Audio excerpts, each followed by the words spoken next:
Good morning, everyone. Microphone check, screen check.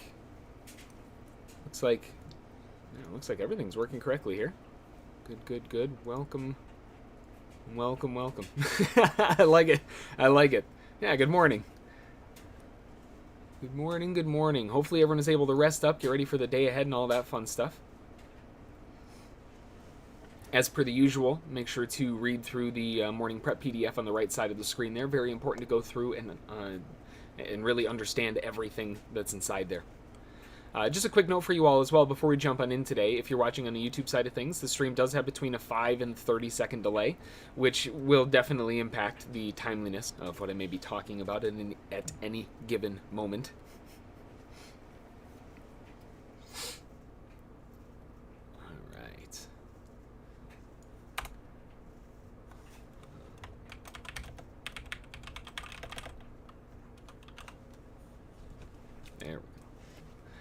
All right, just want to take a second. Whoops. Hang on. Let me get rid of the volume. I just want to take a second, like we do every day, to thank all of our new members, subscribers, Academy students, VIPs, and everyone in between. Thank you all so much for the support. I'm super excited to have you all on board. Welcome to the SSFTG family. If you aren't a member yet, you have a lot of different options available to check out if you're looking to further your trading education and career. Most of them are over on SSFTG if you need more information on them, with the Day Trading Academy and upgrading to the VIP, or just on YouTube with joining as a member there. There's a lot of really awesome perks too. So either way that you go, we'll see how things. Oh no, I've got my son went to school this morning for a normal day. And my daughter's here with me today. She has her orientation later, which is at like 2 o'clock. And then tomorrow, they're both at school for a normal day. So then tomorrow should be like back on schedule. I thought her orientation was today at noon, but it was at 2. I didn't see the extra little line there. That changed things. So we should be good to go. Anyway, so whether you're here for the very first time or you're one of the VIP vets over on the dedicated stream, welcome. I'm glad to have you trading alongside of me today, analyzing these crazy markets of ours. Let's take a look at some news, take a look at some charts, see what all is going on. It's been a little while since I've had a chance to actually trade a Wednesday. Good morning, Stephen, and John and Helen and everyone else. Welcome. Last Wednesday, I had to duck out. I thought I was going to have to miss this Wednesday as well.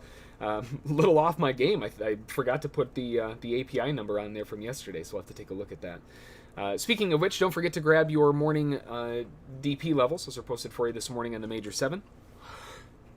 NASDAQ, S&P Gold, Crude, Euro, Bitcoin, and Ethereum. It's a race every time. As far as the news is concerned, we do have some news at 8:30 rather, that came out earlier this morning.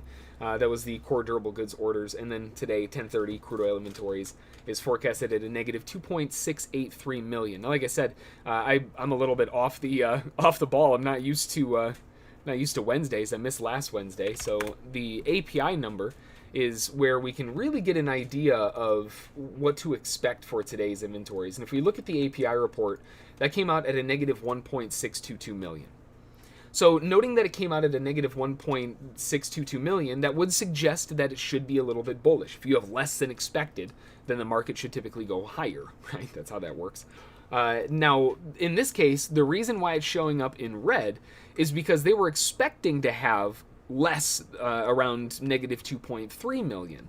So it actually came in at negative 1.6 million, which isn't as bad as they thought it was going to be. It's like, well, wait a minute, is it actually bullish or not? Because they kind of had a less than expected. So they have to look at the market and kind of evaluate, have they done too much with the assumption that it was going to be negative 2, where it came out at negative 1.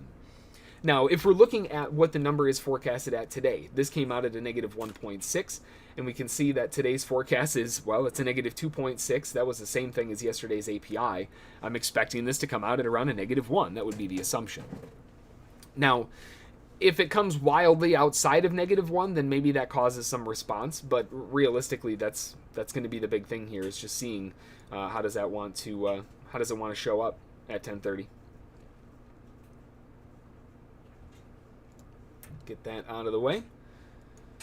Drop all this stuff down, take a look at what's going on or what's not going on. As far as the S&P goes, we have a pretty solid continuation. Continuation to the upside, with the bottom creating a bit of a base where sellers tried to get things to rotate lower, pretty obviously right about there. And nice attempt. It just got totally ran over. So that move now with a rotation back higher, if we look, that still got left behind. It's not like there was a little inside test or another wick or anything like that. That really suggests that these traders who were trying to get this to go short, and realistically they had every reason to believe that it was going to go short. Why wouldn't it? Well, it didn't. And those sellers haven't been given a chance to get out, and that's what caused this major squeeze to the upside. And seeing these sellers kind of getting stuck and driving further up, we want to see where are they coming in at. They built more aggressively up here, so much so that it shifted the POC, which could suggest that they doubled down. Right? Well, if they're doubling down, then they're trying to get out. They're trying to hit the escapes. And that would put the previous POC being here and the new one being here, would put their break even, somewhere in the middle, right around there. Well, guess what? The market kept on going. It didn't matter. So with that continuation to the upside, now they're underwater times 2. It's getting worse. And as we continue this a little bit further along, let me get this across. My data's bugged, so I'm going to have to go to the next day. We can see now that they're building another one, right? So that would suggest that not only did they double up going into here, but now they've doubled up again. So their POC is way the heck up here. Remember, these traders aren't looking to make money on the trade. They're just looking to get the heck out. They don't want to be in it anymore. Please come back. Remember, the POC was here, then it was here, and now it's here. So the middle point, oh, red button. Hey, nice. That looks awesome. Dude, Brand, that looks really cool. I really dig the red button. Oh, man. Congrats, my friend. Welcome to the Red Army. In a good way, I guess. Anyway, we've got the 3 POCs that are stacked up. And the overall movement would suggest, at least, that a POC would be in the middle. Now, if they've doubled up off of this, that would mean that they've gone 3 times up. So their average may be here, but it could also be in the middle. Remember, if they're doubling up again, they're now, times 3, times 4. Quite a bit larger size given how underwater they are. And even that hasn't been given a chance to get out of break even. I mean, it's insane. So the back and forth that we've got going on here is crazy, but look at the support. The bulls are allowing nothing. Every dip, they slam into it like it's going out of style. We've got some falling resistance here, and things are working out in that sense. But where we stand here, I mean, we've got the same issue where they've got that top-weighted POC. The sellers have not been given a chance to get out, and now we're rotating above it. Uh-oh. We've got some problems. Well, shorts have some problems at least. And now, even better, we're above major swings. And look at where the support is also coming in at. The previous major swing. There's so many things that are going on here. It's insane. Now, the thing that's really crazy about this, if we look at the rotation off of the lows, the larger rotation was an L4 to the tick. So with an L4 and a strong rotation up, you expect to see an L1. No L1 pullback, a little bit further. No L1 pullback, a little bit further. No L1 pullback, a little further. No L1 pullback, a little further. There hasn't been a single freaking pullback to L1. None. Feeling blue. Hey, man, there's nothing wrong with the old tried and true, right? So we haven't even pulled back to an L1 structurally. It's insane. With that L1 structure looming, even if the market does make a new low, it's just going to be buyers waiting there. Why wouldn't they? It just makes perfect sense. And that's something to really consider in terms of this structure and the way that it's setting up. You've got this really nice drive to the upside. Wave 1, wave 2, wave 3, wave 4. How are they going to get this going? We've got this inside consolidation. Inside consolidation. One of my favorite things with inside consolidation is a trap low to go with the trend. Bingo, bango, that lines up perfectly. There's a lot of things that would suggest that bulls want to pick up the dip. The problem is we do have a top-weighted POC, so if the market cycles underneath that, it could spell some difficulty and a little bit more of a dive down, especially if the support at the 75s don't hold. Then there's nothing. There's really nothing through the 70s. I mean, if they lose their grip, what is there left? 50? Got like a 20-point drop. Yikes. Will the name always be green? I think it's always green. I don't know how to even change the color of the name. I don't even know if you can. I'm not sure. If you can, then I've got some settings to mess with. Looking at the gold market, we've got a predominantly sideways consolidated thing going on here. I mean, we know what they're gunning for, that 14.4. They're really trying to reach out for it, but man, they just cannot get it. I do really like the way that this is structuring itself, especially when we narrow in, get rid of that big nasty spike looking thing. We're starting off the move with a nice drive up. Couldn't figure out what they wanted to do right from here. They're like, well, okay, are we going up, down, up, down? We got a nice little wedge. Nice little sideways consolidation. Even a smaller little structural wedge in there for you wolf wave, you wolf wavers out there. I'm just starting to get into the shtick. So, but that seems like that's a really obvious one that stands out for a continuation up. And given the upside momentum, I think it made it pretty nice.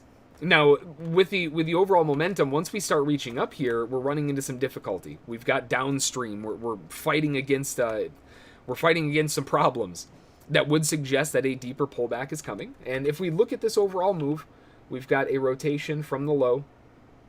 They eventually pulled off of an L5. Usually after an L5, you expect to see an L2. We had an L1 pullback. Well, I mean, that's great, but that's usually not what you're looking for. You're usually looking for a bit more. They even had another L1 pullback. But behind the scenes, you're still thinking, well, we should be coming back to an L2. But look what happened when it came back to the L2.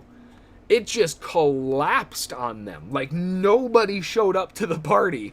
And the unfortunate few who did got absolutely obliterated. Now, there's one of two ways that that's going to happen. They either take the entry in a small stop and just say, well, okay, it is what it is. Welcome to the other side of probability. But there are going to be a lot of those algo traders, as we know, that will build into these zones. And, sorry, my daughter's here, like I said. She has my headphones on, so she doesn't know how loud she is. She hasn't adapted to that yet.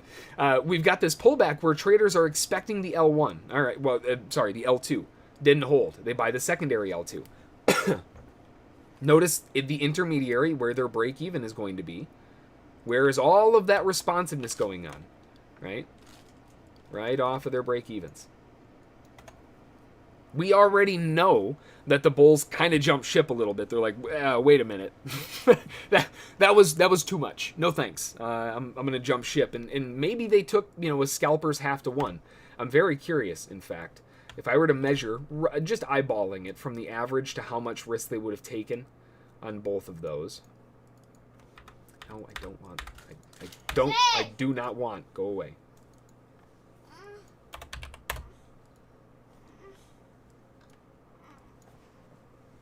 One second.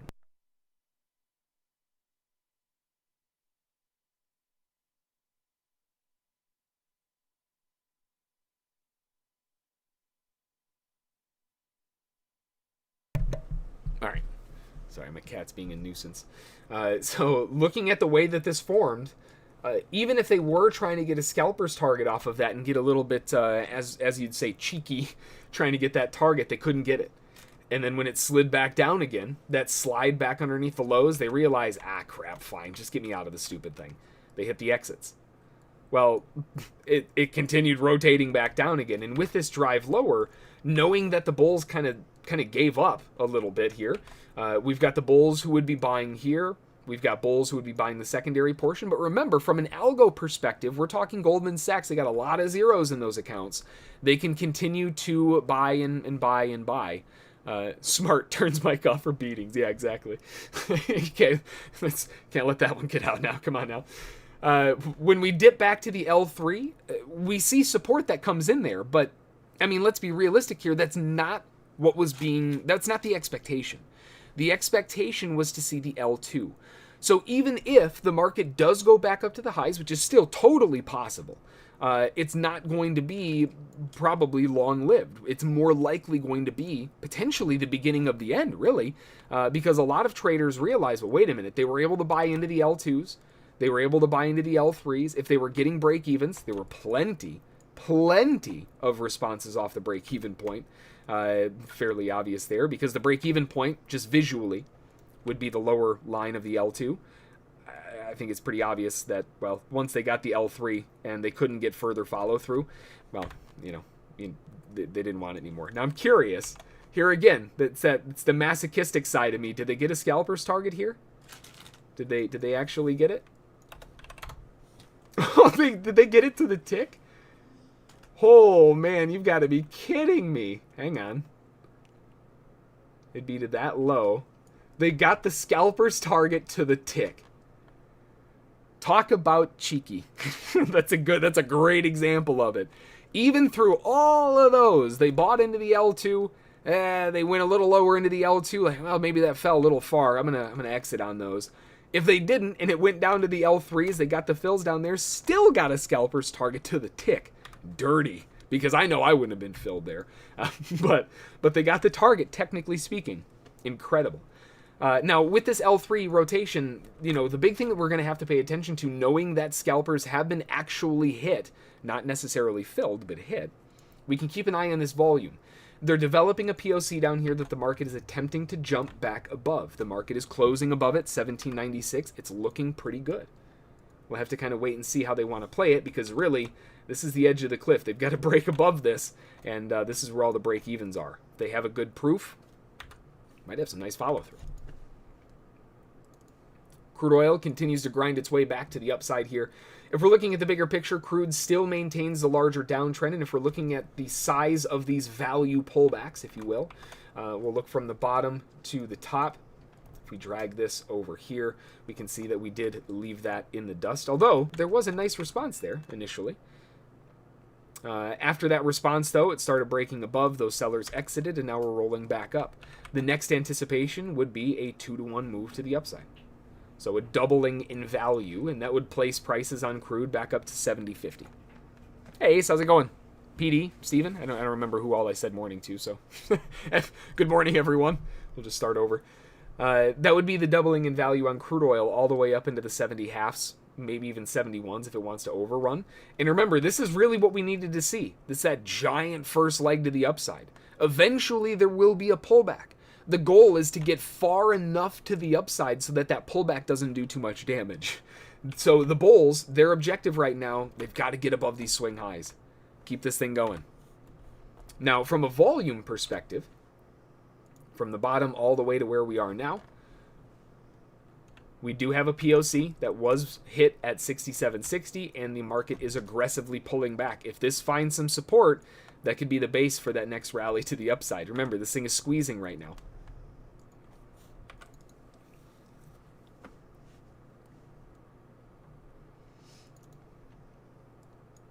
Over on the euro, we've got a bit of sideways action going on here off of the low. If we continue this further forward with the assumption of sellers, the sellers would have an average POC at around 1.17435.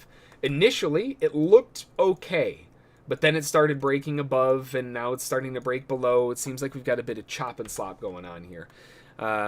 So when we continue this a little bit further forward, seeing where we are, this is kind of do or die. This really nice bull bar back above POC. Bulls will buy this, noting that the risk is small, and the reward isn't just to the highs. It's potentially to the previous structure, which is up here. That's an incredible reward versus risk. The probability is probably not that great, but it's there. I don't think there are any orange badges, no. I mean, keep in mind, it's relatively recent in terms of induction, so I don't know if we've actually had it long enough for that to happen. Might be 2 months, I think 2 months off? I don't know, we'll see.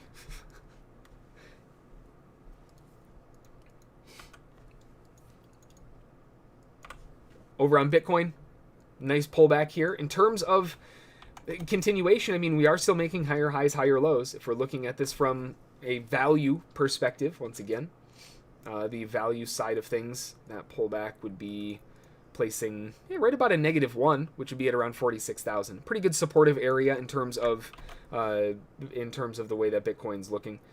Looking at this move, I might have made a mistake. I just put it on Coinbase. Hopefully, I caught it in time and it doesn't crash my charts. Yeah, Bitcoin BTFD. To me, I still want to see a much larger D on that. Geez, oh, Pete, don't take that out of context. Good Lord. Here comes the clip army. What I really want to see is... I want to see a much larger pullback in the sense of like 70 to 80% off the highs. Big pullback. The 55% correction just doesn't fit.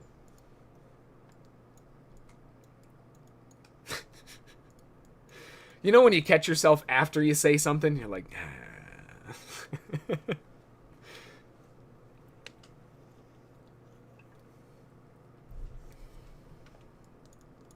Come on. All right. Oh, can I delete it? Oh, no, that might have made it worse. Now the whole chart's done. Oh, no. Oh, I done goofed. Can I disconnect Coinbase? Will that just force it to, like, load? Oh, no.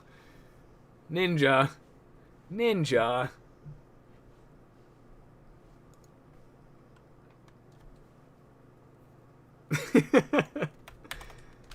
I can't move workspaces. Ninja's fully crashed.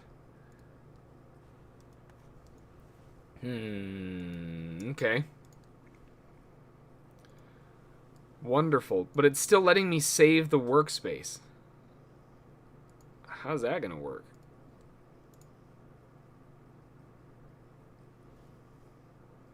Ugh, task manager. Why? Why? Goodbye, Ninja. Goodbye, Ninja? Jeez, oh Pete. That thing just didn't want to go down. Freaking Duracell battery over here. Alright. So let me try again. I gotta re-log in, sorry. Give me a second.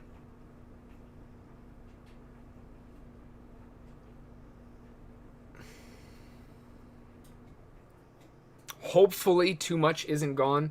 We've got 8 minutes until the open, so...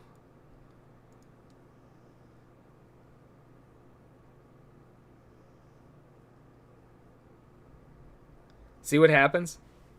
That's the one time I forgot my rule and I put the order flow on the Coinbase chart. You see why?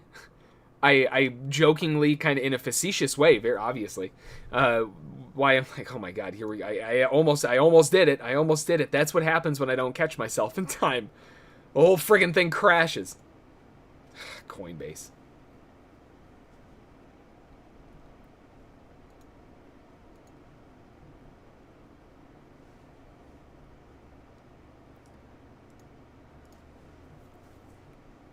Hang on 1 second here. Gotta get everything all loaded back up. It looks like my morning DPs are off.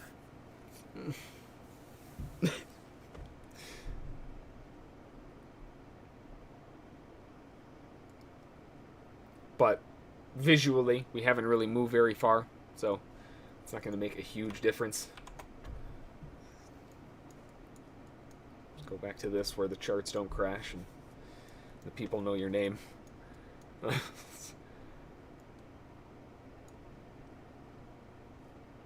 Okay. So, on the NASDAQ, we've got the POC, which attempted to move to the downside. Absolutely beautiful bear attempt right there. Absolutely beautiful bear failure right there. Rotating all the way back up. So, with that rotation and this kind of movement here, it's kind of making me think, you know, with yesterday's constriction and consolidation, what is the market trying to do here? Is this just a really, really wide ABCD? I mean, obviously we had some nice consolidation in there, but given the wider picture and this sort of to the upside here, I mean, something like this, gross ABC, they're working on wave 5, maybe trying to trap underneath the lows. It's just not really completing anything. It's still sort of sideways. And with this sideways sort of back and forth, we've got to sort of wonder, what are they trying to get accomplished here? Does it make more sense to go up or down? And given that we're breaking back above the POC, back up towards the highs, at the very least, makes sense. Now, if the bulls fail here, there's a really big problem because they're staring straight off the edge of a cliff. If they lose the 15,300s, it's like game over. Huge zone of support down here, mind you, but still crazy. Now, looking at it from the daily perspective, when we've got this move, we've already kind of seen what's going on. We've broken above the POC. They're continuing higher. We've got the upside candle objectives. Those upside candle objectives still have not been met. But going a little bit further, we have another candle gap that just formed between here. Here's the first one that we've got. Right there to there. What the heck? From there to there. Let's try that again. And then we've got another one from there up to here. Now, that is an incredibly large candle gap, which is probably going to fill in. But if it doesn't, that offers upside objectives all the way up to 15,770. And you'll notice we've got some other larger objectives which are hanging out up here at 16,1185. Right up to 16,000. Everything is hovering around this continuing up. And it all hinged around the break of that volume. Little bitty bull bar to the upside. Buyers will be looking to buy below the previous low of day. The concern, though, is that if they don't hold up to the openness down there, they might just take a trip and fall, and that might not end so well for them.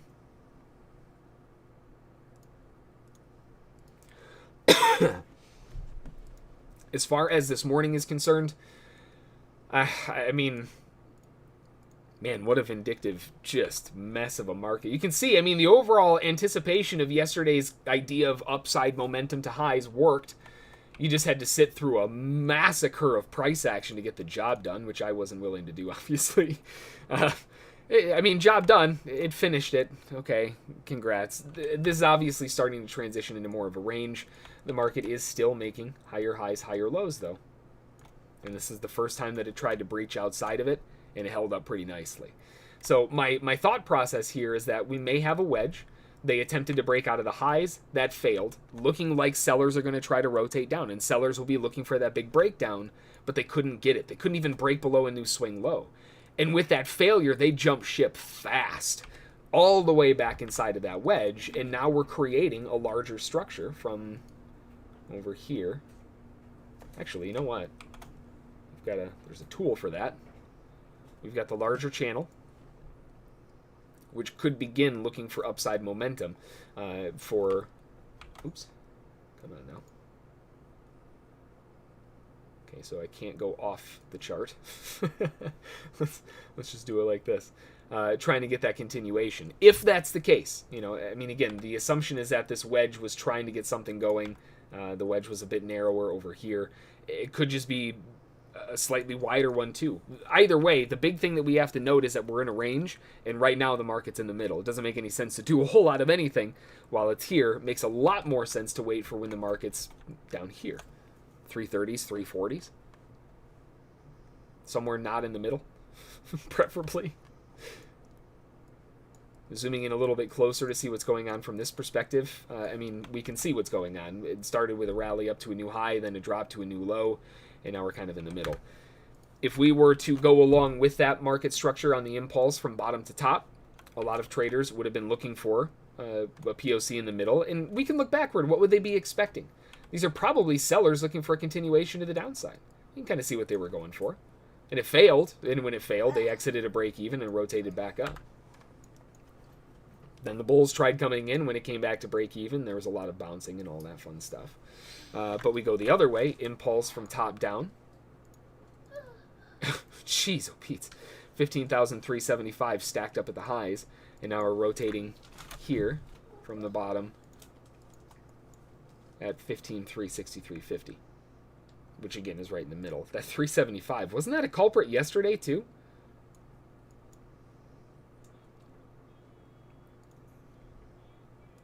S&P with 30 seconds to go, we're going to be opening up with an inside gap to the upside at the moment. Not too big of a gap.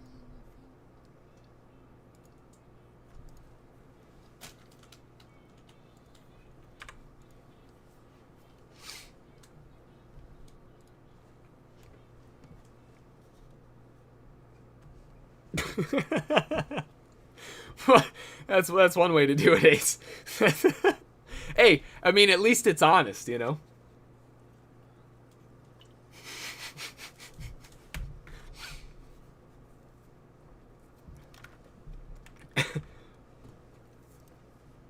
Might not be the best trade plan in the world, but at least the honesty's there. We've got the bulls continuing to the upside. Looks like we've got a fairly obvious 5-wave structure higher as well. 1, 2, 3, although 4 is questionable. This may still all be one big 3, and a 4 is yet to come. I like the fact that they've broken above the 375s. I don't like the fact that they're pulling back underneath it aggressively. This could just be a dive back to get a lot of bulls down for the 364s, 365s, somewhere down there in that zone of interest. I'm going to look for a continuation move on this dip for the bulls to attempt the pulse back to the upside. Didn't get the fill that I wanted down there, but we are getting a nice rally to the upside. My first objective, 3-to-1 doesn't fit, but we do have a 2-to-1.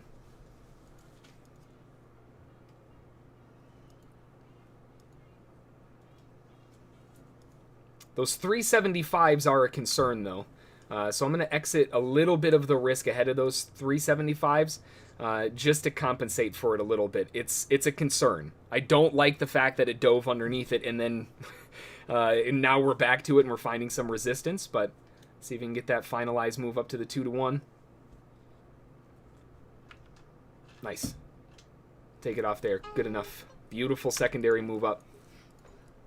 Unfortunately, I wasn't fast enough to get a third contract, but there is a potential for a runner all the way up to the highs. I was only able to grab 2. So, there's not really much else I can do there. Beautiful little dip, though.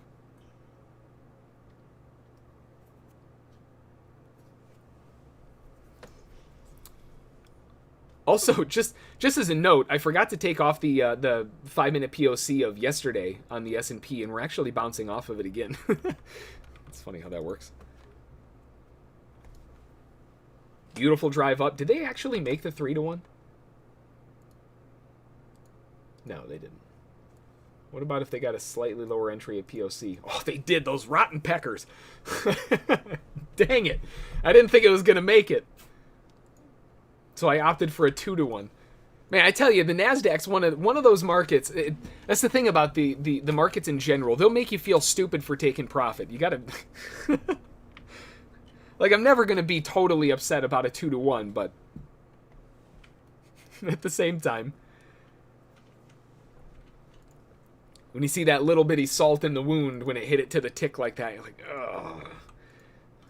Okay.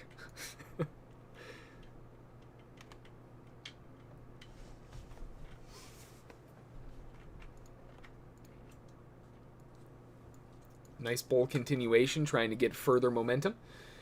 As far as the S&P is concerned, we're starting off basically smack in the middle of things, and there's a lot of support down here. Realistically, a lot of buyers will be buying into these dips. I think it makes a bit more sense to find buyers a bit lower towards the 80s, and in that zone. 80s, 79s, 78s. Down towards the lows a bit further. Not that I mean, I don't mind it where it is now, but... I think they can do better.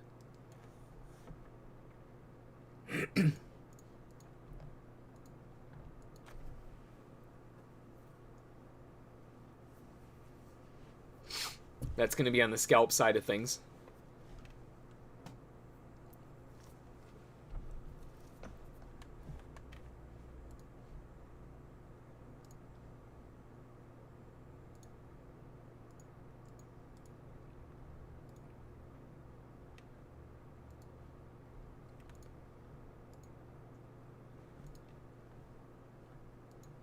Not really much going on for an open, honestly.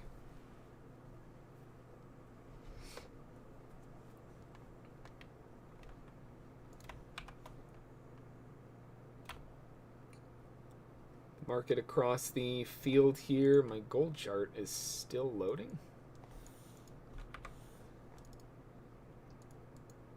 Okay. Gold needs a minute.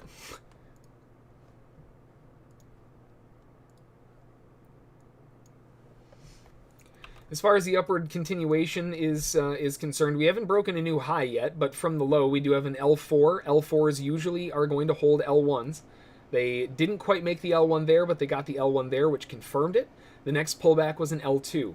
usually not what I want to see. I want to see L1, L1, L1, you know, a couple of them.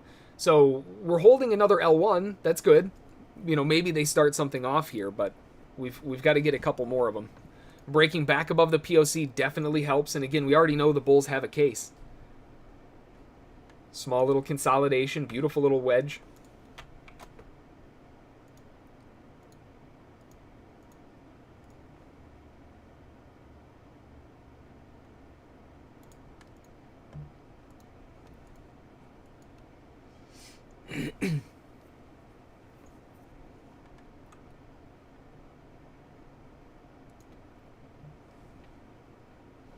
First 5-minute POC, the S&P didn't get far enough down. We're still trading on top, so I got to make sure. Okay. It's down to 82. Over on the NASDAQ, 77. Which the market is trading firmly above. So we do have another definitive break above the highs, which is important to note because if the sellers were looking for a continuation to the downside, they had the L1, which is totally obliterated, but they were allowed to get out at break even, broken L1 style, right out of the textbooks, right out of the academy. Reverses all the way back up. Now, from that reversal, that's happening at like 8:30 in the morning. So, news, you know, just throwing that out there. But from that low, you know, again, we've got the L4 and all of those. This is also a full flip now where they're breaking above the top.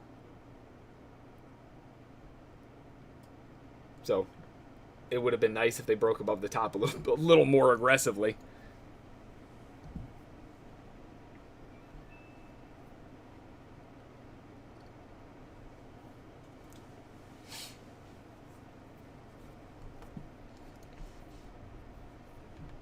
Market continuing up a little bit further.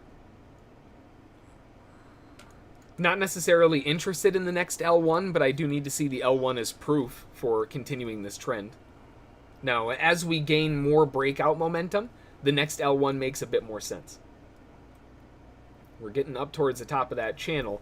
That is an intermediary channel high, though. It could also extend out to this. There's plenty of room still.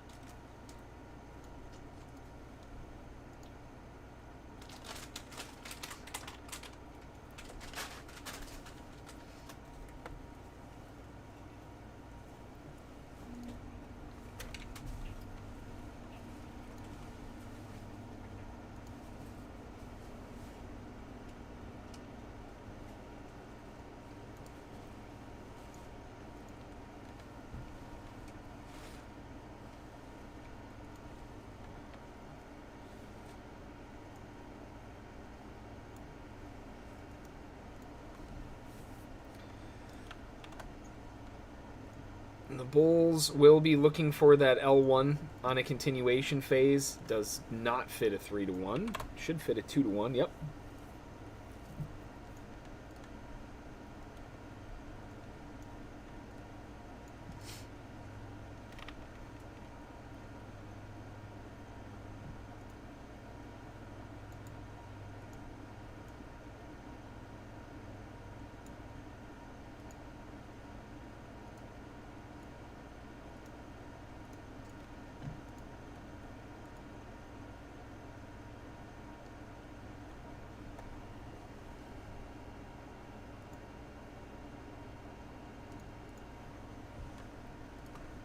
Probability of success, not very good. Probably 37 to 39% likelihood. But the reward versus the risk is 2-to-1, so that's fine.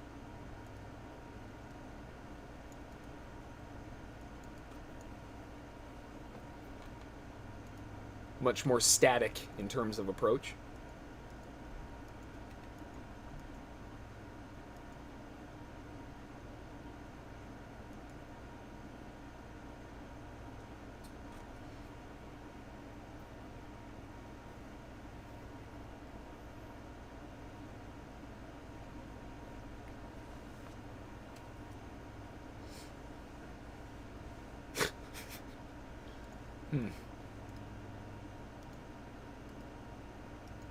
Tested but no fill. Fantastic.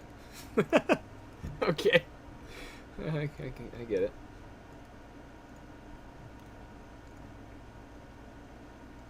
POC still back on the 5 minute.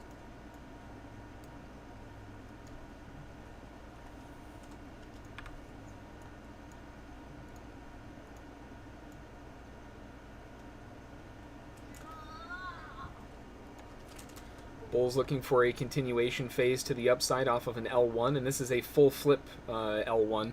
Again, probability isn't the best thing in the planet, but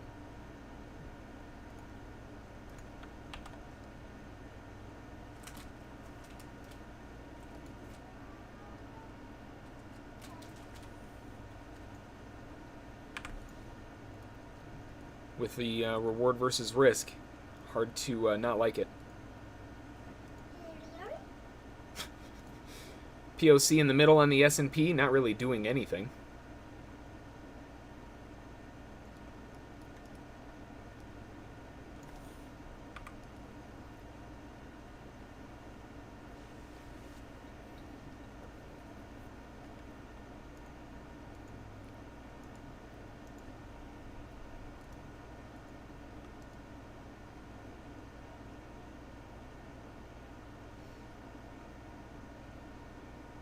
Nice continuation phase to the upside, but it's going to have to bring more proof.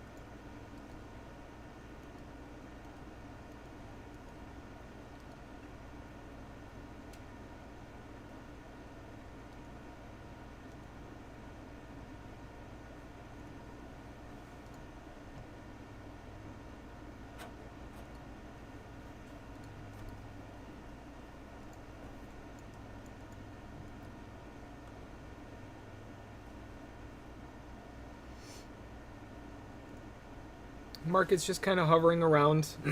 Bulls are looking for the extended objectives to the upside.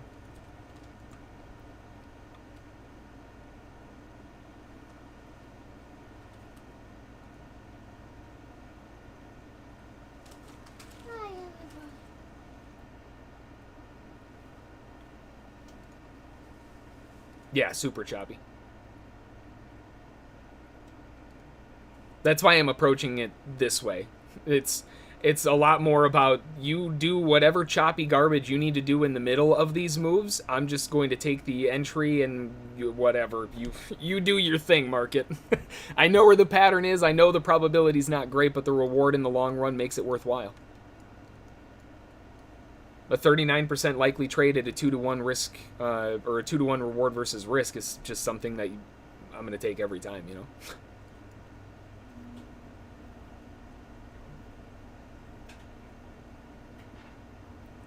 Nice little break-even dip. A lot of traders move their stops to break even and get taken out on that first dip, and a lot of other traders will buy into that dip with even smaller stops, looking for the continuation phase.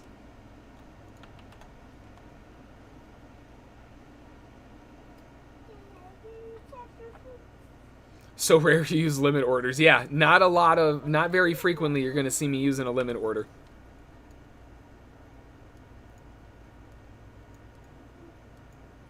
Well, outside of like buy bid or whatever, but when the market's chopping like this, you do you, market.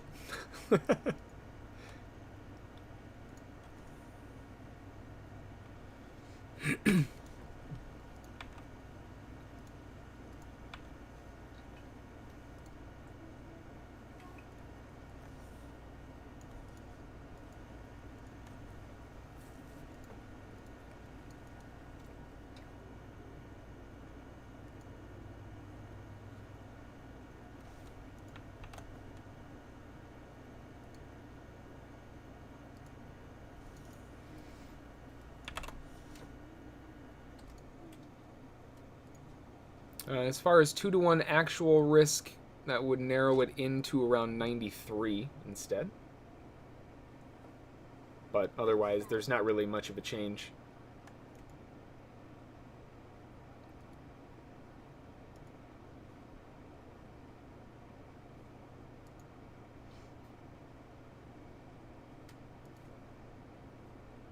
These bulls are really picking this thing up. Bar 3 on the S&P, we haven't even broken outside of the first 5-minute bar, so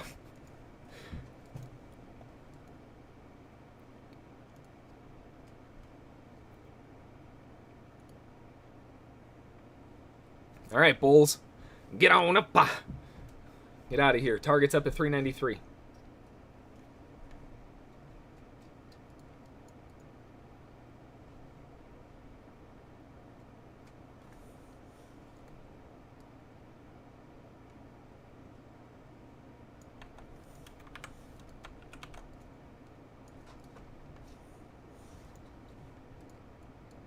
Fine. Or not.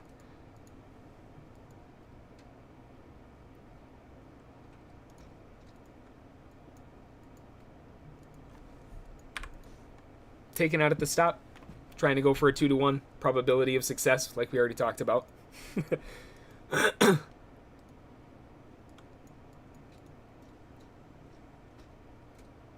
You could see how many people gave up there, too. They're like, nah. That flushed real fast. I still think bulls are interested and will probably still rotate up to a high, but now it's going to be a disappointed rally, meaning that once it gets back up to the highs, it's going to have a harder time to get anything going.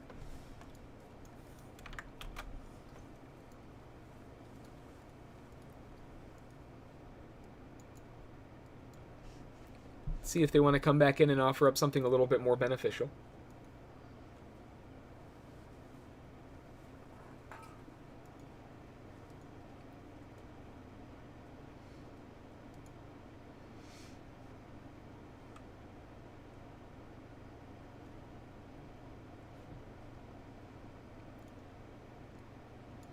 They came back and tested that 77 perfectly, although if you look at the developing POC from the beginning, it's at 388 and the market's closing underneath it.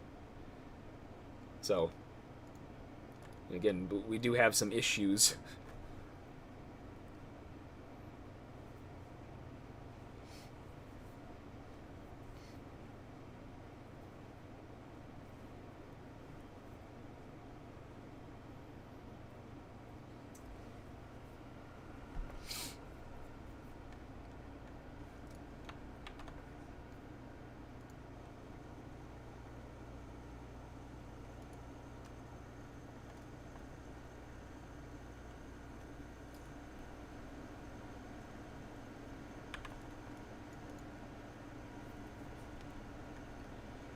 And here we sit. You can tell the L1 buyers are still trying. They technically haven't hit the L2.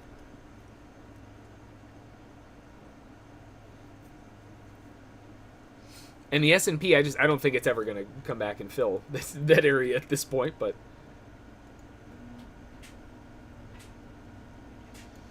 now the way that it's developing in this pent-up energy, if it is going to break out underneath the lows, my concern is that the breakout's going to be much lower. I would rather downside risk adjust a little bit to 76.50 because of how long this is taking.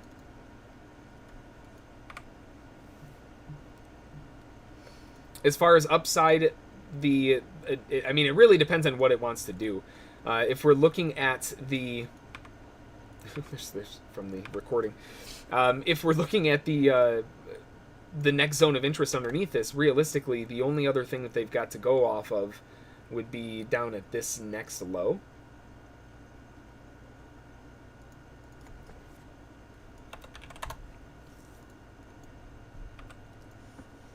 So, nice continuation up, retesting the POC.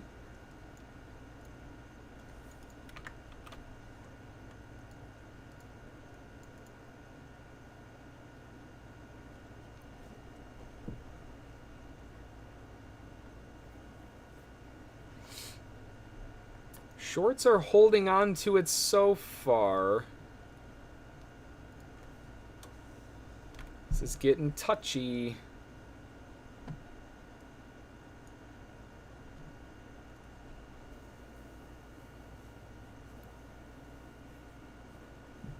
Technically, they didn't get the L2 yet. It's still an L1, even though I tried buying the L1 and got stopped out. I wanted the perfect. Now, that S&P bar 4 looks really nice. One of two things. Massive trap or the start of a big move.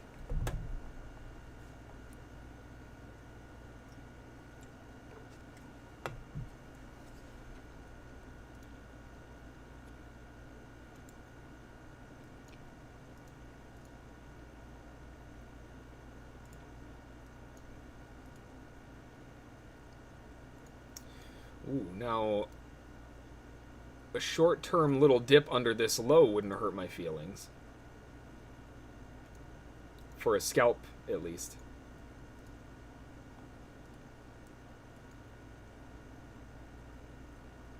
This would be the assumption. We still have 4 minutes left. That's why I like this, because this would be the potential for a trap underneath the base. Still haven't been filled. There we go.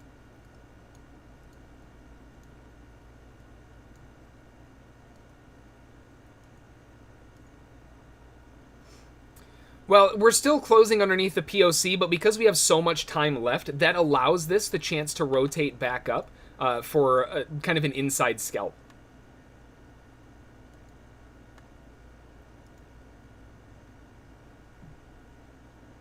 Now, if there was only like a minute left, totally different story. I wouldn't be interested. But because there's 4 minutes left, there's plenty of time for this to rotate back up and grab bulls, and even potentially trigger above that last bull bar and go bull engulfing. That's why I like it.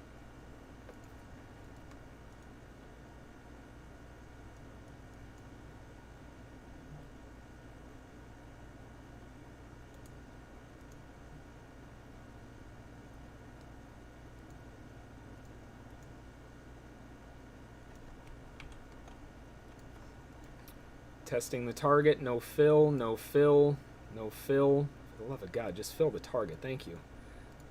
I'm scalped out. The trap on the two... Oh my God, look at the 2,000 tick. Whoa, what is that? Oh man, I'm done on the S&P, that's good enough. Wow. Now, again, this is still a shot for the bulls to have a move back to the upside and get that continuation up. But the only reason I like that is because of how much time there was left. That 2,000 tick, this thing is vicious. Ugh. And looking at the bigger picture, look where we are. I mean, you can kind of feel the pent-up wedge that's going on, and this false break underneath the lows, which might be the case, yeah, there's a chance that it goes higher, but it's much more likely with this structure that we get a little bit further down first. All right, bulls come in at the lows. That's why there's an area down here. Whoa, hi, arrow. So it's all right, but speaking of not all right, though, the NASDAQ does end up diving down. The 2,000 tick is, jeez, man, this thing is vicious. The 2,000 tick's ready to rip someone's face off.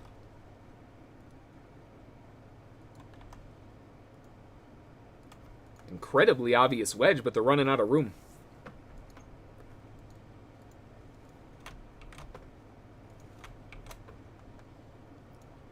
One thing that might, I mean, what can we really use here that would stand out? Jeez, oh Pete.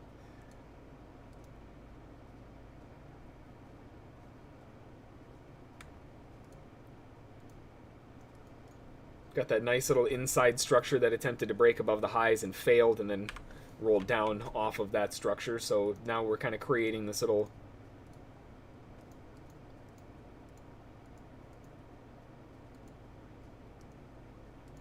So this reversal, I mean, this is a big spot. That's why I said this is definitely an area for bulls. I just don't see enough proof inside of all of this to want to hold for a scalp. ES short. That's the thing. You know, you can argue both sides right now very easily. Shorts have every reason, and bulls have every reason. It's, I mean, look at the long-term trend. How do you want to, you know, how do you short that kind of trend? But at the same time, the market's not really going up. It's just kind of grinding. Awkward spot. Bulls don't want to buy too high. So, at best, anything inside here is going to be 50-50. You just got to accept the fact that it's 50-50.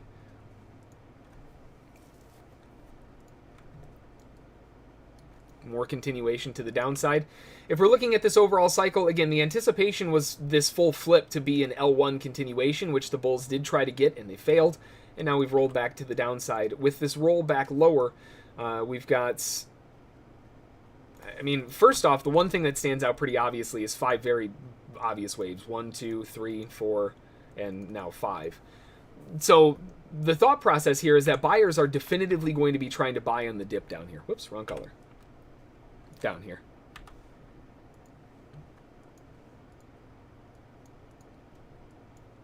They haven't shifted to POC. We haven't seen anything like that. But, I mean, realistically, we've got a reason to believe, at least, that bulls still have some effort left. We're just underneath everything. It needs to add more proof.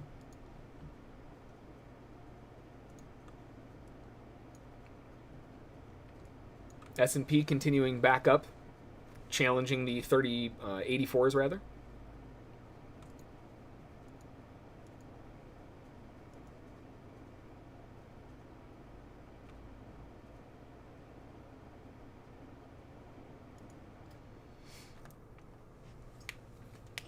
Strong reversal off of the lows in the short term. There's just no room for me to scalp the ES. Better off to take a nap. Seriously, at least where it is right now. You know, again, the big thing, and you'll notice what I'm trying to do, is just buy low and sell. Well, maybe not so much sell high. I'd rather just buy low. The next zone of interest is a bit further down, though. 76.5. I would like to see this expand out and kind of get out of this funky... Ugh. Technical term, of course.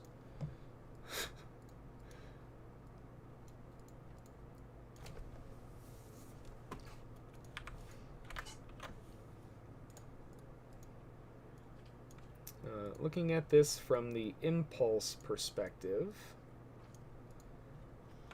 market is still coming back and holding around that POC. This is kind of the do or die. Looking at the entire structure, though, pretty obvious there at 380. Yikes.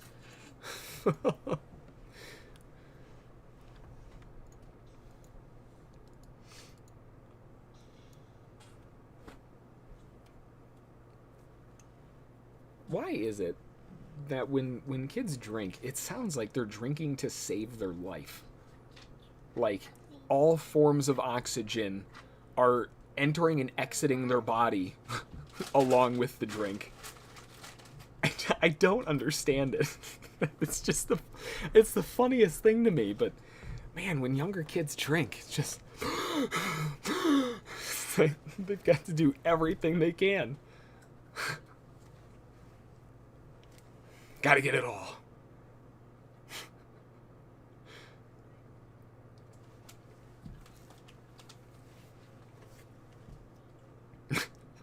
Going on 10 o'clock. Again, I know this week, and we already knew, and we've talked about this way ahead of time, this week is an absolute train wreck. I didn't even schedule an extended session today. I'm definitely lacking on the extended side of things, but I'm trying to post a lot more in the communities page, or will be posting a lot more in the communities page to sort of make up for it, at least. Once this week is over, though, we should be back to normal again, and things will be, fingers crossed, whatever normal is anymore. We'll be back around there.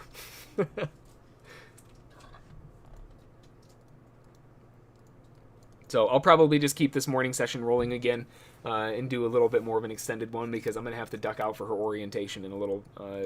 well, no, it's actually at 2. See, I keep thinking it's at 12. Ugh, it's at 2.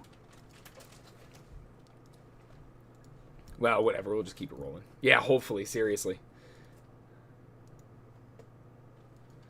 Missed the reason why this week is slow. Can you summarize for me? Back to school week. Back to school week. It's the week before September as well.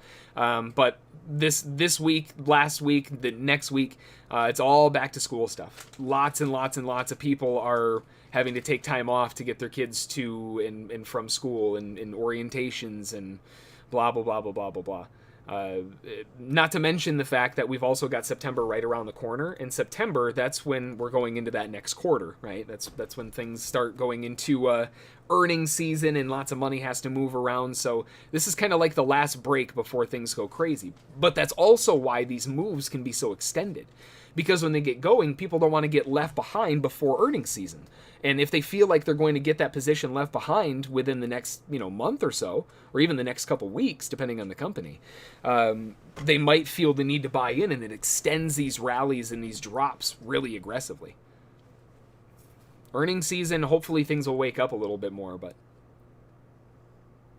especially in the tech sector. But this is kind of like the last hurrah, if you will, before school and everything starts kicking back off to normal, schedules start going back to normal, etc. Which means that we're probably going to start getting bombarded with news, because then they won't have anything else to do. So I'm sure there'll be some new news announcement that gets created over the next couple weeks. If I mean, there's plenty to pick from already, so you know, it won't be hard. What should the media blast this week? We need to get back on those buzzwords again.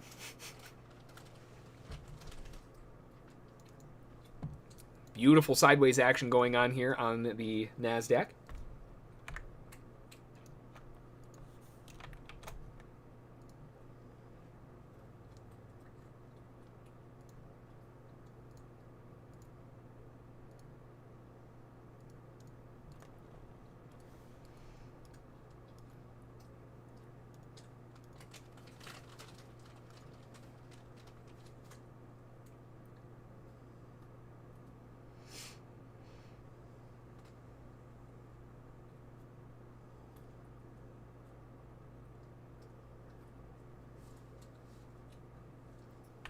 With this aggression, I'm going to take an initial earlier entry point, but keeping the risk a bit more minimized, and just looking at the overall momentum that we've got going on, looking for a fantastic zone of interest.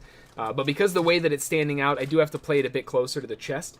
I want to see it respond and break through that 1/2 to 1 scalpers target, because we've got the POC just above it. And then if we can break above that, we've got plenty of room for upside momentum.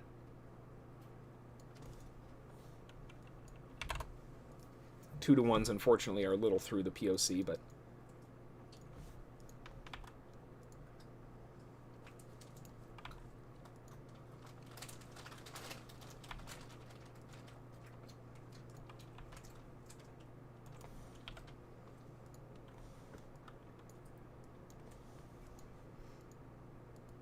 nice little inside dip for bulls to add a bit more into.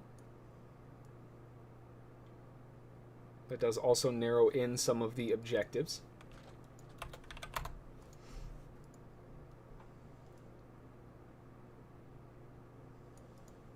The POC shifted up as well.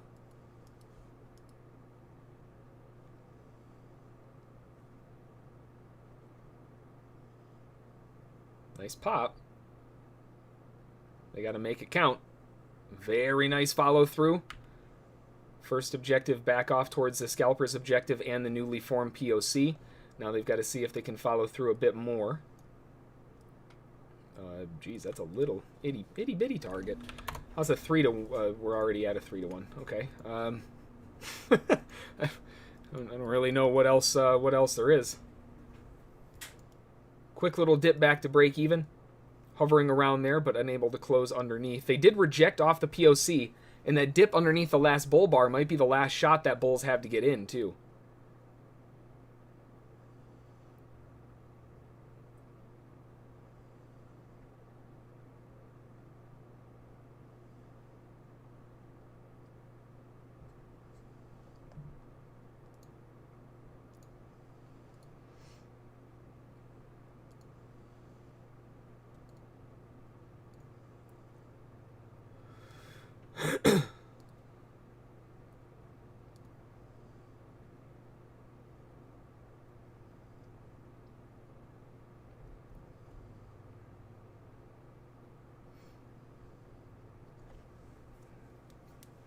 Come on.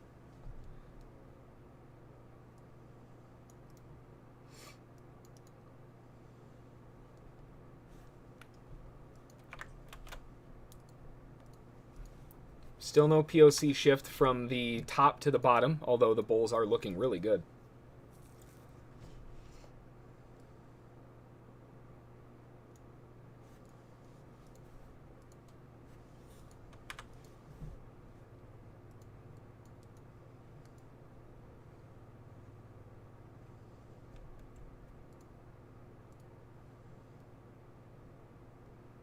POC shifting at 73.50.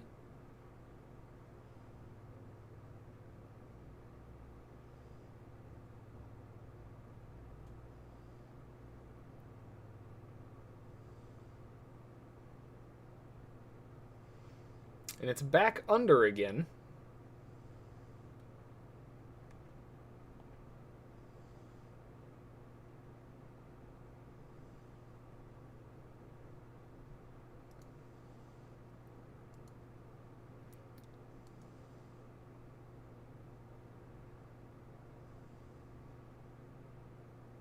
I'm not convinced.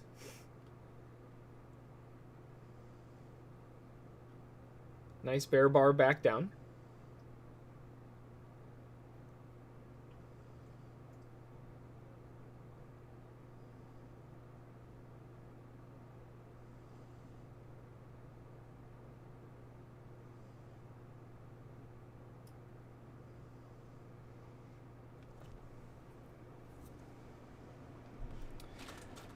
I'm watching this area as a zone of interest for potential traps underneath the low down to like the 60s. But if they start breaking underneath that, there's a lot of open space that I don't necessarily want to mess around with. And this jump to the downside is where a lot of stops will start getting hit. So it's a logical point of interest where the initialization of risk will start. But further down, we're right down into that range low already. Sheesh.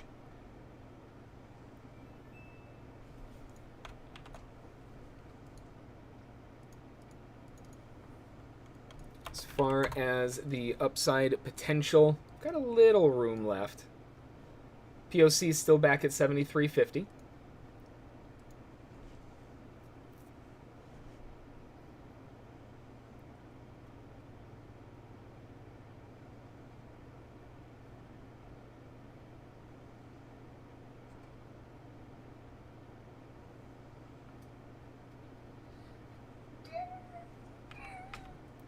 Got a little bit of a pulse to the upside, having some difficulty. I'm going to exit those initial ones at break even and take the secondary portion for see if I can get a little bit of a better move. It lightens the risk, it allows a bit more flexibility, and that opens the door for a much nicer move. Where's the 2-to-1 first? Don't get ahead of ourselves here.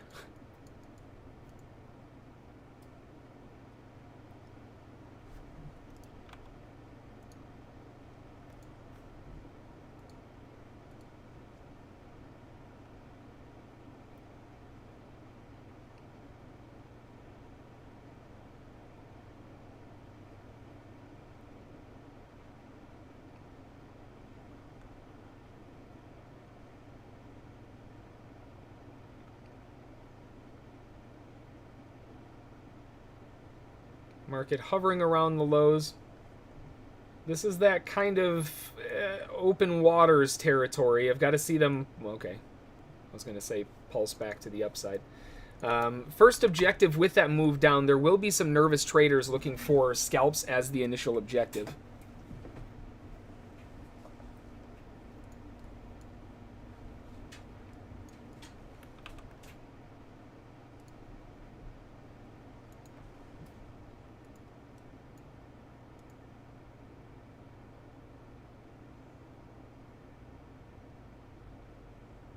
S&P is pulling back as well towards that POC area, 84. Man, I keep wanting to say 34.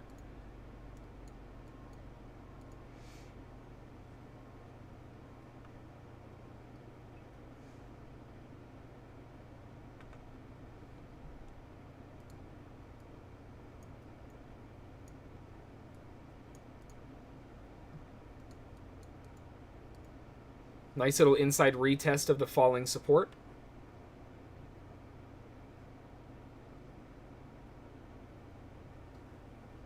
I sell everything ES, yep.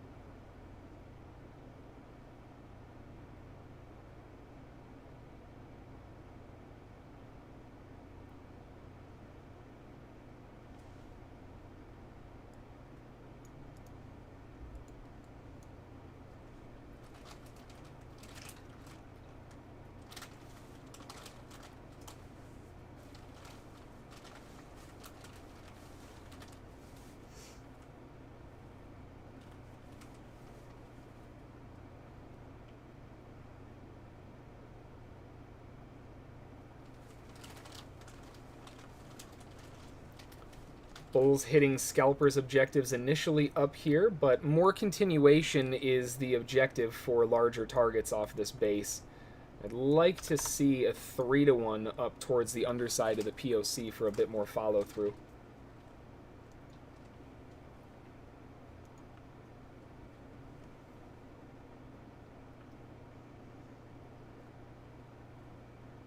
A little more.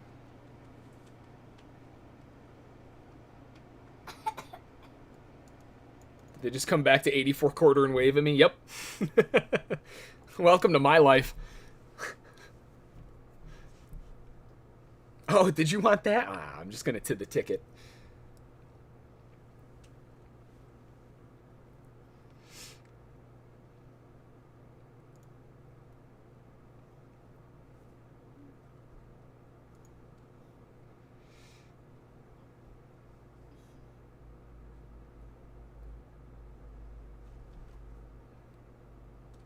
NASDAQ's hovering above a 2-to-1, and they're having difficulty trying to push out to the 3-to-1.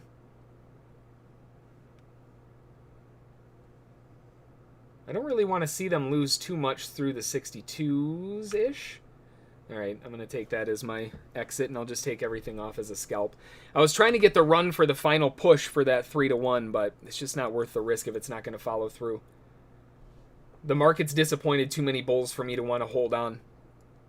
There's a difference between holding on for a pullback and holding on to bags. I don't want that to turn into some heavy bags. I'd rather wait for a better opportunity to re-up on higher lows or something of a bit more interest. That's what I was trying to get done over here.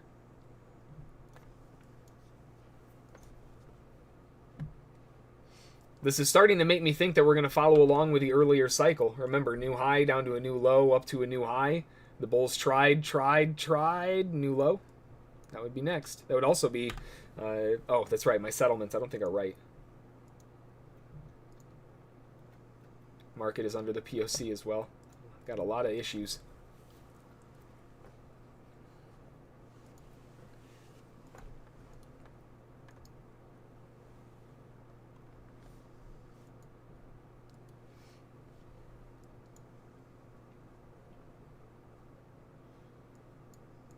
Now, one thing that would be really nice to see here is an attempt from the sellers that fails to add a bit more proof.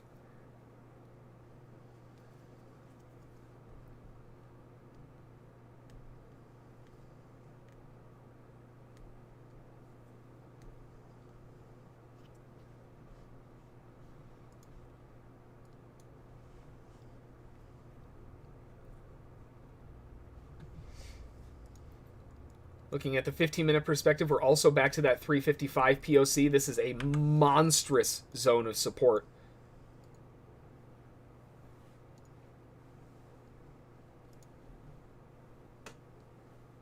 That 15-minute transition up at the highs, that's a nasty bear bar. It doesn't really prove anything.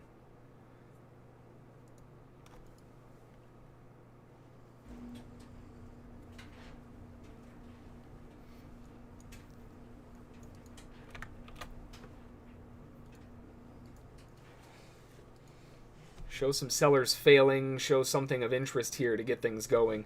Maybe if we clean this up a little bit here.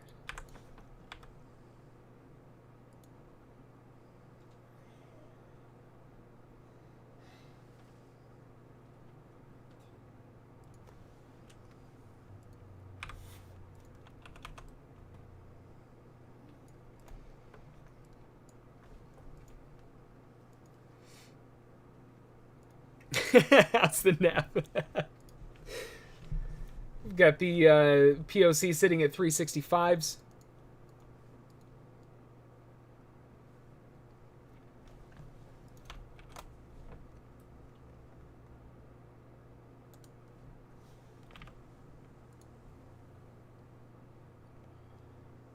What do we have down? We had an L4. L4s usually hold L1s. It did. They backed off into an L2, reattempted off of an L1, and now we're back to L2 again. They're definitely having some problems. But top of the channel, short-term bear trend is here. This is the zone of interest.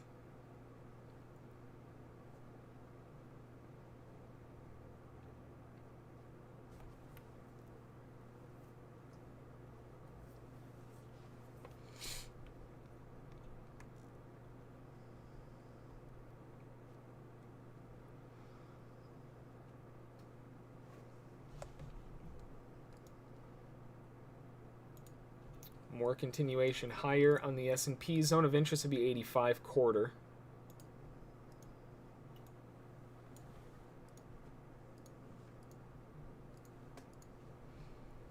More continuation up on the NASDAQ.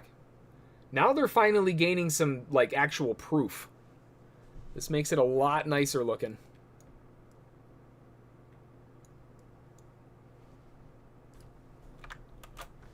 If we can break this previous swing at 79.5, then it's game time.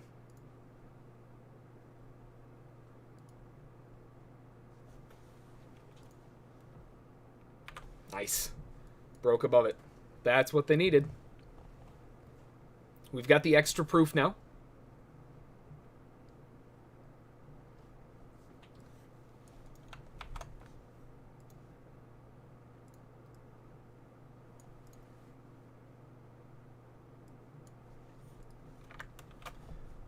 Let's look from the top across. We're above that POC as well. I was going to say if they were unable to get a break even, but they were. So.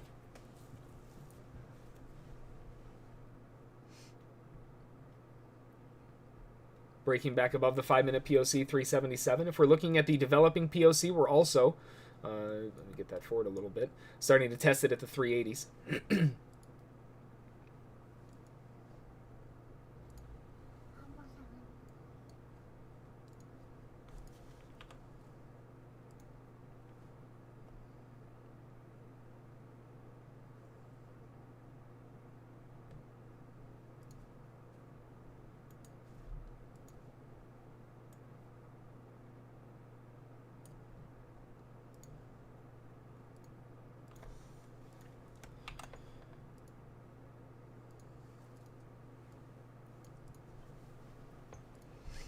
Top-weighted POC at 79.50, suggesting sellers are trying to get something going, but it's not working, that's for sure.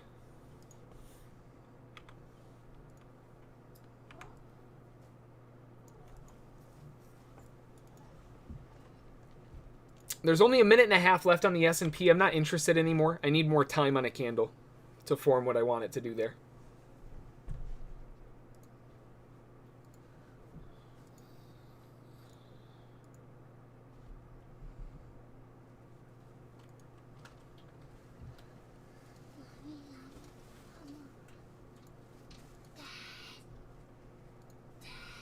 One second.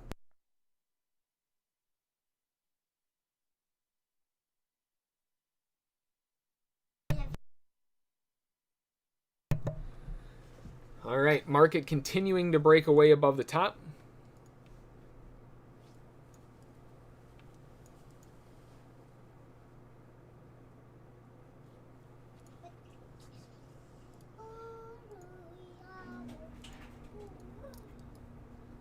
Nice little pullback here. See if they can go just a bit lower. I didn't get a fill on that dip. For real? There we go. Nice little pullback for bulls to be looking for a continuation phase. It's early and potentially looking for maybe even a deeper pullback correction down to like the 75s. But this is a really nice spot.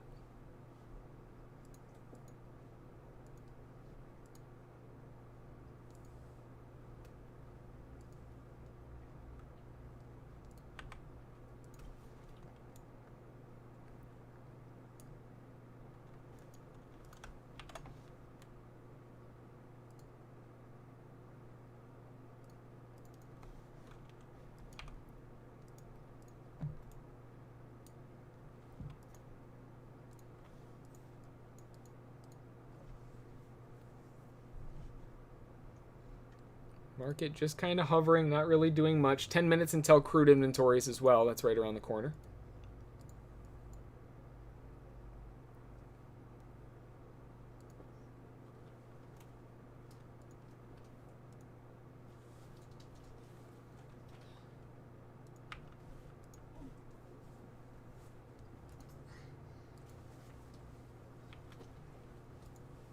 And target taken back up towards the highs. Nice little continuation phase.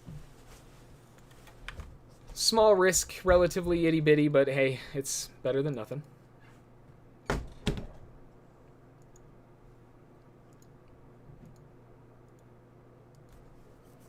Do you think the buyers could be aiming for a 2-to-1 based on the POC? I think that would be a logical point to keep an eye on now that we've broken above it and we've closed above it a couple times, right? We've got that extra proof. If we're looking at the 84s down to the lowest point they had to risk, first off, let's see where the scalpers are at. Fairly obvious that there was a response there. And like we always talk about, when they break above it aggressively, they demonstrate that they should be going more than just a scalp. They usually re-up into it. And buyers start picking it back up and trying to get it going. Now, when it closed underneath it, a lot of traders may start thinking, maybe I need to give up on it, but it closed right back above. So the next objective then would be the 2-to-1s. The 2-to-1s being 44.91-ish. As far as actual, maybe even narrowed it in a little bit to get a better gauge, 90.5.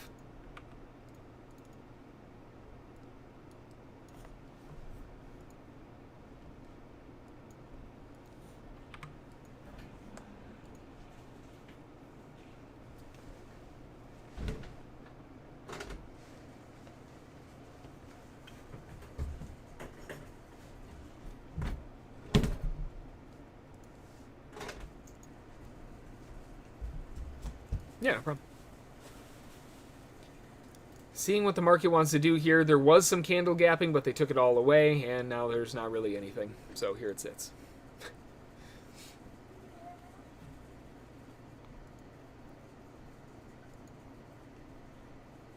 POC still hovering in the 380s. Crude oil inventories around the corner. Crude oil is just grinding its way up, really. I wonder if we go all the way across, if anything's changed.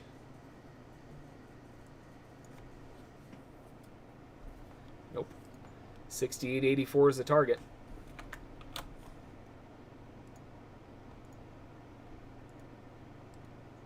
Might have some issues in the short term, though. Yikes.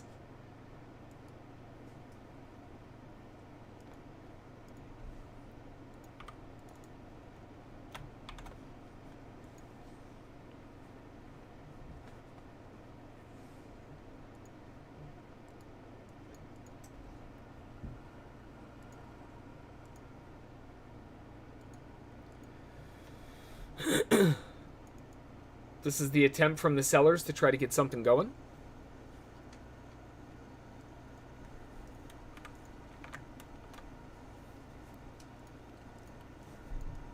This is where they can also test whether or not they actually have any proof.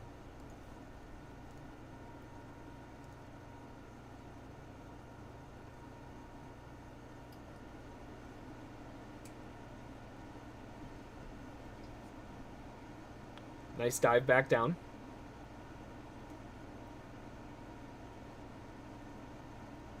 Jeez. Maybe some mild short-term support around 70, but man, they could be gunning for a retest of the channel. And keep in mind, the larger value pullback, if you measure the earlier pullback that happened from 4:30 in the morning to 7:40, we haven't even hit that. That would put price at 340 quarter.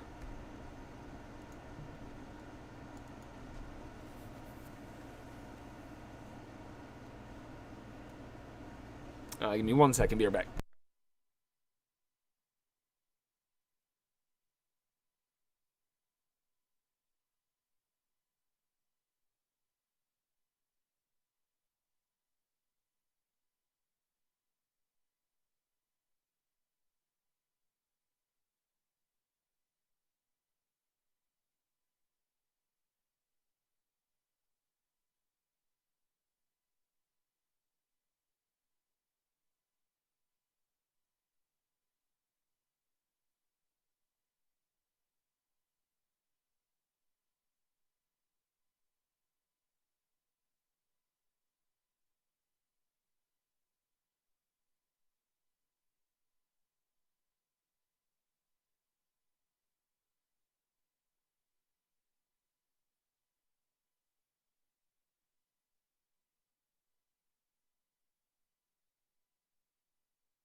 All right, we're back. Wow, what a dive. Holy crap.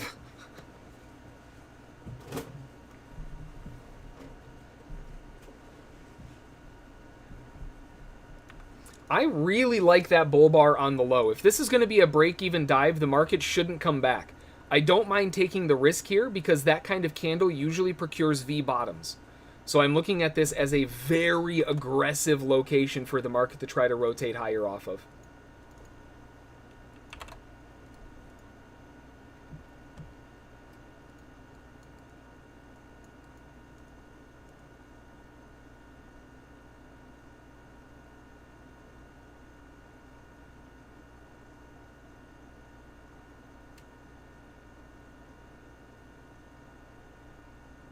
Trap underneath the last bull bar, maybe?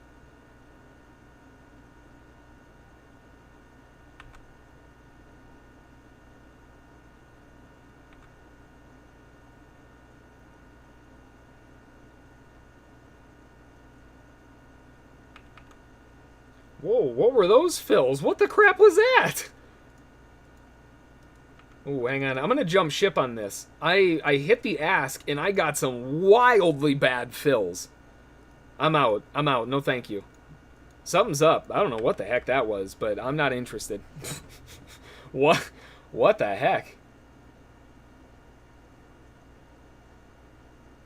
Well, it ended up being all right, but whenever I see something weird like that, like when I hit ask and the markets still hasn't even responded to it, something's weird or going on that I wasn't expecting to have happen. I don't want any risk on the table at all. None. I'm much happier being flat when I don't know what's going on. This is why. It might just be a trap on the lows and it goes screaming higher and I kick myself later for not staying in it, but it's not worth the risk if it isn't. Well, I guess let's keep an eye on crude. And keep in mind as well, we are going into 10:30, so get those questions in. We'll get those taken care of.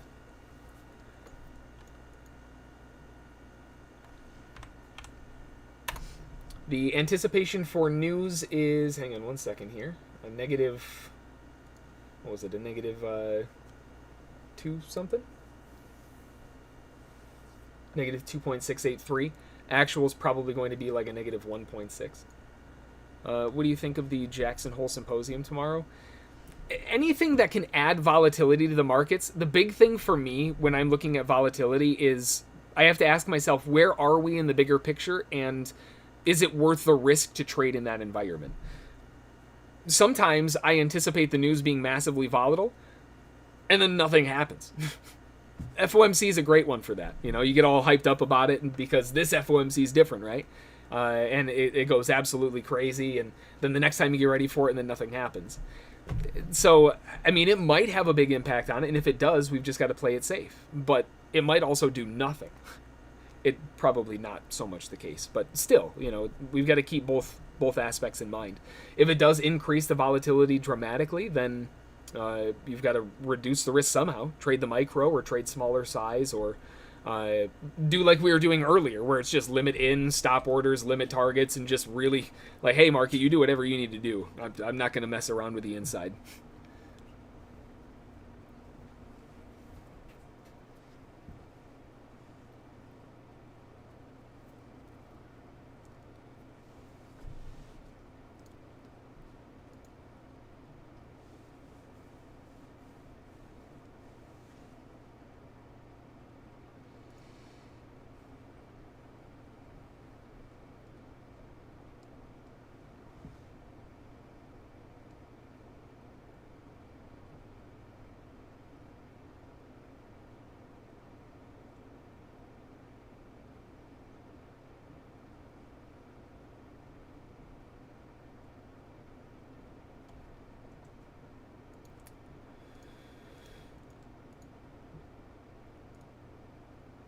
Here everything sits.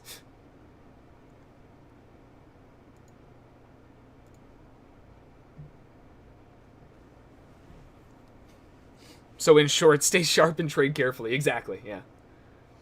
All right, crude oil inventories. I mean, we're out. We're getting a jump back to the upside. The POC's at 67.52. That's not necessarily a surprise. The anticipation here is that the number was going to be more bullish than expected, right? Remember we were talking about that before, where it's still going to be a negative number, but etc. Well, the news actually came out at a negative 2.97. So much more bullish than expected. This is actually in line with what the forecast was. Not very typical that the API is wrong by that much. So given that disparity, we were expecting like a negative 1.6, something like that. Kind of bearish, in fact. But this came out much more bullish, negative 3 almost, showing that, hey, it was actually twice as high as we were kind of mentally thinking it would be. So seeing this responsive bullishness kind of makes sense. Everyone's like, wait a minute, what? How? Where? When? How? What? Now, if we go across here, we can see that the turning point, no surprise, is right where the bull bar closed above, 67.48. They were given very little time to exit. Maybe it comes back again. Man, crude just... It ain't what it used to be. It just ain't what it used to be. Man, crude oil used to be such a fantastic market, but it's just kind of a bummer now. A new low all the way back to the downside.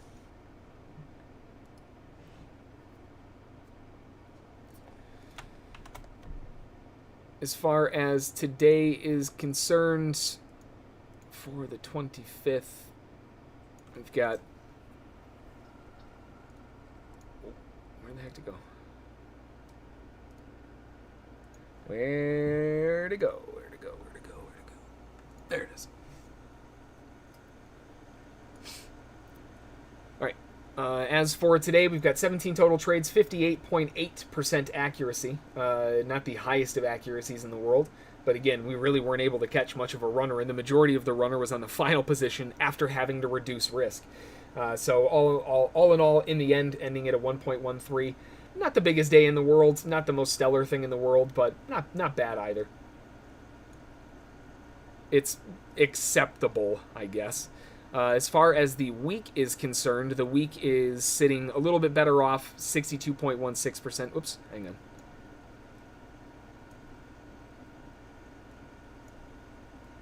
For the week so far, 62.16, 37 total trades, 1.36, a little bit better. This week has been challenging to getting the runners going, though. That's for sure.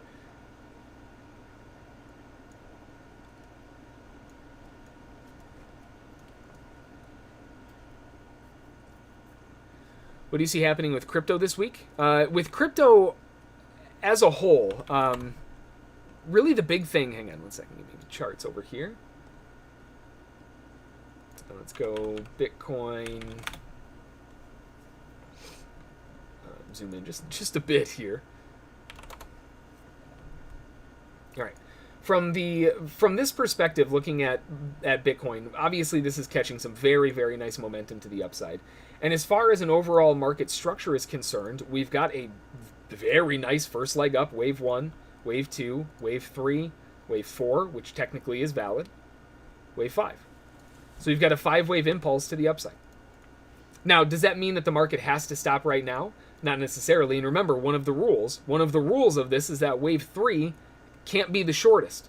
Well, if you look at wave 1 and you look at wave 3, we've got some problems. That doesn't jive, that doesn't work. That's an invalid type of scenario. That would have had to have gone up here. So that doesn't necessarily mean that we're wrong. We just have to reevaluate and say, well, wait a minute. That can't be wave 3, wave 4, wave 5. That's not how it works. So instead, we've got to get 4 and 5 over here and assume that this is all still part of 3. And now at this point, if we were to measure the distance from there to there, we are almost there. It's got to go a little more. So it's got to make it up to like 50,500, 600s. Another $100 or so. If it can do that, then the bulls will keep this train going to the upside, and we'll probably have wave 4 into wave 5 structure continuing. As it stands, though, given that kind of invalidity, if you will, of that last pullback and the fact that wave 3 doesn't jive with wave 1 being bigger, that doesn't work. So that creates some problems. Okay. What does that mean in the bigger picture? Well, it might mean that we're just in a larger rotational phase. If we go out to like a 4-hour chart as an example, we can see that rotational phase is working. So down from here, you've got wave 1, wave 2, wave 3, wave 4 was a freaking train wreck, and they finally finished off wave 5. And after they finished off wave 5, it's higher lows all the way across to the next spot here in July 21. So with this next break to the upside, then the next mentality would be, okay, well, maybe this is wave 1, wave 2, wave 3, way up here like this, and then a wave 4, which still has yet to happen, probably a pullback to like 42,000. From an impulse perspective, it can still be a 5-wave structure, because it is, obviously, 1, 2, 3, 4, 5. It's plain as day. But it cannot be an impulse structure. It doesn't work that way. An impulse structure, wave 1, wave 3 has to be longer than wave 1. Wave 3 can't, it doesn't have to be longer than wave 5, but it has to be longer than wave 1. So if that isn't true in that case, which if we measure from here to here to here, assuming that this is wave 1, 2, 3, wave 3 is not longer than wave 1, therefore this cannot be an impulse wave. That doesn't mean that this isn't a 5-wave structure, but it means that this is a corrective wave, which means that we are not in a trend yet. That makes me, or causes me to step back and say, well, maybe this is a larger structure like this then. Maybe this is wave 1, 2, 3, now we're looking for 4. You've got all the way back to 38,000 for that to stay valid.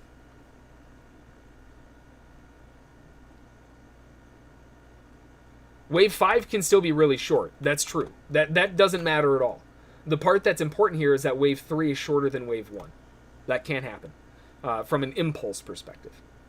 From a corrective perspective, I mean, you can have a 5-wave look like anything you want. It can be a wedge. It can be, you know, as long as it's got 5 waves, it's 5 waves. But it can't be an impulse. Which means that as good as this looks, we're probably sooner to the end where we go a little bit sideways. If this is corrective, could it go back down to the bottom of the range? Well, that's where we have to look backward and see, you know, where are we? What are we breaking out of? A logical point of interest for the market to pull back then, if we were looking at this from a structural 5-wave move, right? So you've got wave 1, 2, 3, 4, 5. We have all the way down to here before it's invalid, back to 37,000-ish. So if we're pulling back to the previous wave 4's top, and that lines up nicely with this pullback over here, fits perfectly. And it's still valid for a 5-wave impulse to the upside. Then we've got trend mentality. You can also look at volume on that and see where does it line up. Could they be pulling back to, etc. They made a new low there. And the POC's there. Now, if it pulls back to here, that invalidates this being an impulse because that's the top of that wave. That can't happen. That would be a problem.